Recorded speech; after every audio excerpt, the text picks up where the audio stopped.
Consumes about 32 teaspoons of sugar per day, but does not fully grasp the true toll that it takes on the human body. Multiple studies have shown that there to be significant repercussions to an excess consumption of sugar. The chances are good that sugar is a bigger part of your daily diet than you may realize, which is why our story tonight is so important. New research coming out of some of America's most respected institutions is starting to find that sugar, the way many people are eating it today, is a toxin and could be a driving force behind some of this country's leading killers, including heart disease. As a result of these findings, an anti-sugar campaign has sprung up, led by Dr. Robert Lustig, a California endocrinologist, who believes the consumption of added sugars has plunged America into a public health crisis. First and foremost is overload and damage to your liver. The effects of too much sugar or fructose can be likened to the effects of alcohol. All of the fructose you eat gets shuffled to the only organ that has the transport for it, your liver. This severely taxes and overloads the organ, leading to potential liver damage. Second, it tricks your body into gaining weight and affects your insulin and leptin signaling. Fructose fools your metabolism by turning off your body's appetite control system. It fails to stimulate insulin, which in turn fails to suppress ghrelin, or the hunger hormone, which then fails to stimulate leptin, or the satiety hormone. This causes you to eat more and develop insulin resistance. Third, it causes metabolic dysfunction. Eating too much sugar causes a barrage of symptoms known as classic metabolic syndrome.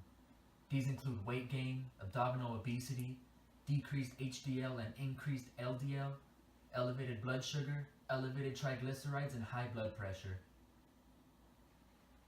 Fourth, it increases your uric acid levels. High uric acid levels are a risk factor for heart and kidney disease.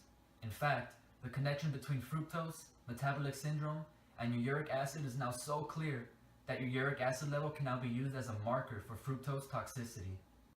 In addition to the numerous detrimental effects sugar has on your body, it also significantly increases your risk of disease. Does sugar increase the risk of heart disease? Well, it sure can. For the most part, when people eat a diet high in sugar, they're eating an unhealthy diet. It's usually high in processed foods and high in sugary or fatty foods. That can lead to the development of diabetes, obesity, and high blood pressure. Making those kinds of choices definitely promotes heart disease. It can lead to the buildup of blocked arteries in the heart, something we call atherosclerosis, and that can lead to heart attack and stroke. Sugar leads to heart disease in a complex way and affects the body's metabolism and the way we handle the intake of food and nutrition. So a diet high in sugar is usually an unhealthy diet, and you want to stick with the things that are healthier. But we can make healthy choices in regards to sugar intake. If we want to satisfy that sweet tooth, we can always go with something like pure dark chocolate or unprocessed sugary foods. That would be a better way to have sugar in our diet and satisfy our sweet tooth.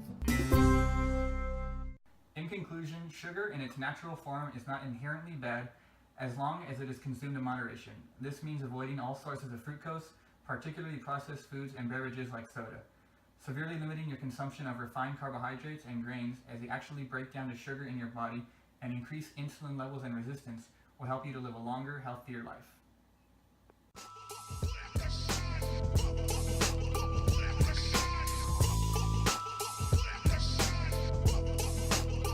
Keep the heads ringing.